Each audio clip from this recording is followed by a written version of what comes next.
சங்கீதம் 42. மானானது நீரோடைகளை வாஞ்சித்து கதறுவது போல் தேவனே, என் ஆத்துமா உம்மை வாஞ்சித்து கதறுகிறது. என் ஆத்துமா தேவன் மேல், ஜீவனுள்ள தேவன் மேலேயே தாகமாயிருக்கிறது. நான் எப்பொழுது தேவனுடைய சந்நிதியில் வந்து நிற்பேன்?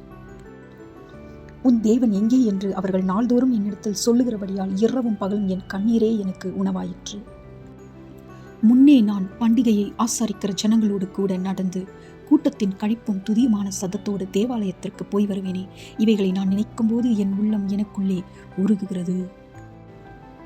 என் ஆத்துமாவே, நீ ஏன் கலங்குகிறாய்? ஏன் எனக்குள் தியங்குகிறாய்?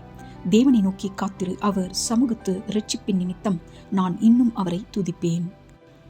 என் தேவனே, என் ஆத்துமா எனக்குள் கலங்குகிறது. ஆகையால் யோர்தான் தேசத்திலும் ஏர்மோன் மலைகளிலும் சிறு மலைகளிலுமிருந்து உம்மை நினைக்கிறேன்.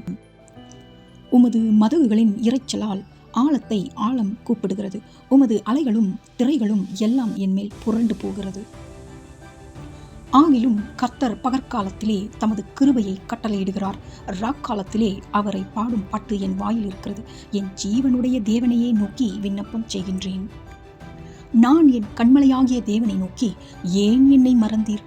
சத்ருவினால் ஒடுக்கப்பட்டு நான் என் துக்கத்துடனே திரிய வேண்டும் என்று சொல்கின்றேன்.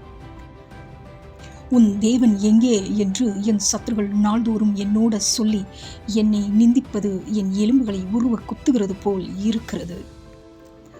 என் ஆத்துமாவே, நீ ஏன் கலங்குகிறாய்? ஏன் எனக்குள் தியங்குகிறாய்? தேவனை நோக்கி காத்திரு. என் முகத்திற்கு இரட்சிப்பும் என் தேவனுமாய் இருக்கிறவரை நான் இன்னும் துதிப்பேன்.